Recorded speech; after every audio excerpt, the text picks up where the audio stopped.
up in Philadelphia City. I seen two sides. And if it was three, I didn't pay attention to it. The two sides was the lamb or the wolf. The wolf, they stood out. The lamb always was on the run. I seen how the wolf had the respect, and I seen how the wolf can have the things he wanted. I seen how the wolf was treated. And so I chose to be the wolf. It made people fear me as I walked down the street or in the classroom. So I really became very, very intoxicated because I knew I had that power. My childhood in Philadelphia was basically, grew up in a big family, but I had to go outside and they couldn't watch me 24/7, 7 days a week, obviously. The streets was basically my parents. Sometimes I didn't come home till the next morning.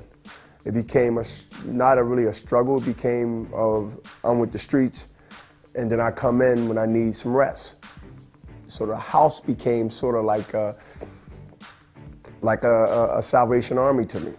You want the new sneaks, you want the money in your pocket, you want the gold, the chain, the car. Your mother don't have these things, your father don't have these things. So after a while, bad wins over good. It takes a very, very strong individual not to be corrupt in any of those things as time moves on. Myself and other people who went that road and experienced that world, and some got a second birth of life, and some is in the dirt. I got stabbed by a boyfriend of my sister. He had smacked her, did something to her. She came and got me and said that her boyfriend had beat her up. We went around the corner. Boyfriend was sitting there. I jacked him up pretty good. The next day, I was playing street football.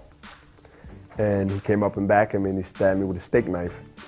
I was too high for marijuana at the time to even realize, but I know I got stabbed because I just felt a warm sensation, coming down my jacket. And it was just all bloody. Underneath was a t-shirt. It was red, like somebody threw ketchup on the front of it. I got stabbed near my heart, which is up around here. And stayed in the hospital for like 2 months.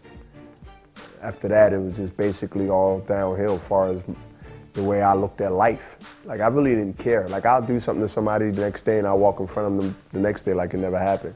I have very, very low value on my own life. It was two graveyards. There's one in the dirt and there's one in the penitentiary. And that's where I experienced one of those. And that was the penitentiary at 17 to 24. Prison have a face of its own. Everybody's watching everybody. Everybody's watching the strong become prey. You always got to be on your game like a fighter in the ring. Your walk can get you in a fight. You staring at somebody too long can get you in a fight. It could be a phone. A lot of phone calls, a lot of stabbings happen because I'm on the phone, I'm not getting off in 10 minutes, maybe I'm taking 11 minutes. Now I'm on his time, he got 9 minutes. I've seen deaths. I've seen people get stabbed to death. I see people get hit with locks in the sock, padlocks, and get hit. The sock is doubled, so I won't go through the sock after a couple of hits. The sock is bloody, red bloody from the chunks and the dents it's putting in somebody's head. We're talking about a padlock in a sweat sock, doubled. You ready to get shot to get hit with that. And that's how prison is. You gotta be willing to look in a guy's face and say, I will kill you if I have to. You gotta be ready to look in the face and say that I will stab you, I will hurt you, and you can't talk the game. You gotta really act and do the game. And prison is a thing where talking gets you killed. What gets you respect is you do. The guy that you fear is the guy that says nothing.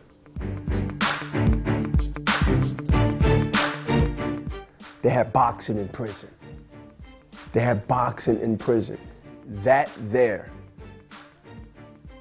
brought me back to something that I neglected early on in my adolescence where I stopped boxing. I got bored. I got trophies everywhere. I want money. I see people in the neighborhood. So that became bored to me. But I still had the reputation. But when I go to prison, not knowing the first 8, 9 months, I ran wild through the prison, like everybody else. You gotta build reputation, you gotta build respect, so you holding your own. But when the gym is presented and they got boxing tournaments amongst D block versus E block, A block versus B block, in some cases you get good status to go to other prisons, shackled in a bus to another prison 3 or 4 miles down the road. We're having these state tournaments.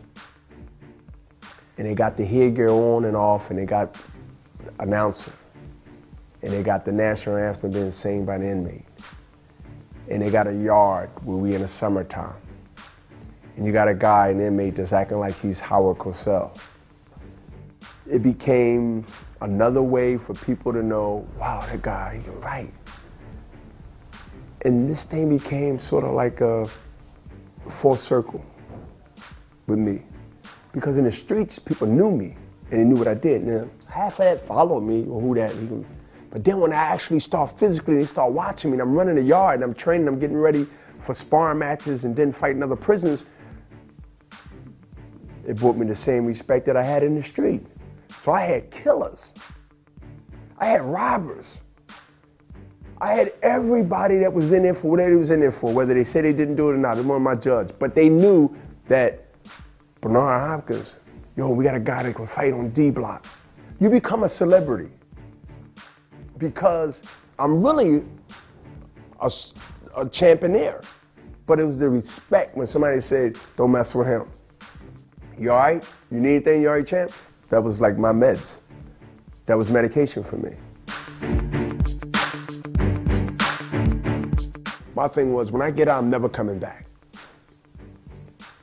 And if I can stay out longer than 6 months, I might have a shot, because that's never a thing that I can do. And turning professional and then losing my first fight, as you look at the archives, with Clinton Mitchell in May of 1988. Never forget it. It was like going back to prison. And them 15 months of inactive, if you look at 1989, you look at 1990, I ain't do nothing in the ring. Every now and then they look at my record and say, what happened in 89? You lost in 88, 4-rounder, $100 a round. Here's my friends got $40,000 in a brand new Mercedes. And I just fought for my life. I thought that 4-rounder was like my life for $400. What side would you be on? Either I'm gonna be here, which was the right choice, or in the penitentiary or in the graveyard. But if something clicked, if something happened prior to coming out, and prior to being there, done that made me say, I'm gonna stick it out. And I went into boxing with that attitude in one of my next 23 fights. Early in my career, I was executing guys very quickly. But the execution name is something that I really stuck with, because knowing that I'm going up against people that I'm going to execute, you gotta think about who would name themselves the executioner with the right mind. And then second, if he a beast like he says he is, then let me see footage. And then they see all these things, and then they gotta prepare for the executioner. That not only you gotta fight this guy that's perceived to be crazy,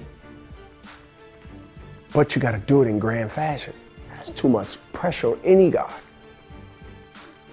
I wouldn't wanna fight me, because I know it wouldn't be a good outcome for both.